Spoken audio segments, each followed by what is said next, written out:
खान साहब बार बार कहते रहे कि वो डील कर गए थे, डील कोई नहीं हुई थी। ये रूसी सफीर ने भी कह दिया था कि कोई डील नहीं हुई थी। मगर अब मसला ये है कि उस जमाने में तो पॉलिटिकल, उस जमाने में उन्होंने तो पॉलिटिकल पॉइंट स्कोरिंग की, उसके ऊपर उन पर तनकीद होती रहती है। मगर इस वक्त भी वाकई एक इकोनॉमिक बेनिफिट है या पॉइंट स्कोरिंग ही है कि वैसे 25 से 30% जो है वो फर्नेस ऑयल बनता है, इससे कोई 50% के करीब फर्नेस ऑयल बनेगा तो फायदा कोई नहीं होगा ये $15 सस्ता लेने का, क्योंकि मार्जिन कोई नहीं होंगे।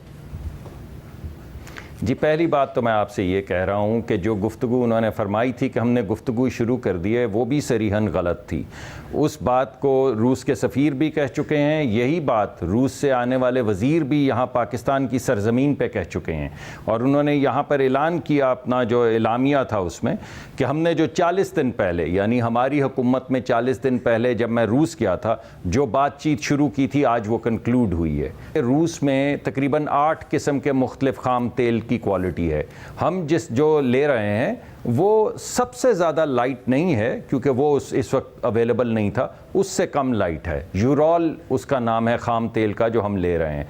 हमारी जो यहाँ पर रिफाइनरीज़ हैं वो लाइट अरेबियन खाम तेल के लिए बनी हुई हैं। तो इसमें कोई शक नहीं है कि जब हमने अपनी ये पुरानी टेक्नोलॉजी, हमारी हाइड्रो स्किमिंग की टेक्नोलॉजी है जिसको डिज़ाइन किया गया था ये जो लाइट अरेबियन क्रूड है उसके लिए, अगर हम उसमें स्लाइटली हैवियर क्रूड इस्तेमाल करेंगे तो थोड़ा सा उसमें जो क्वांटिटी ब्लैक ऑयल की या फर्नेस ऑयल की है वो बढ़ जाएगी।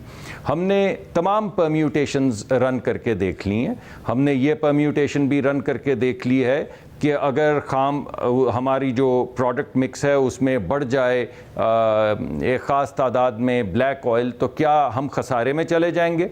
बिल्कुल नहीं जाएंगे। ना सिर्फ खसारे में नहीं जाएंगे बल्कि हमारे अवाम के लिए बहुत बेनिफिशियल होगा।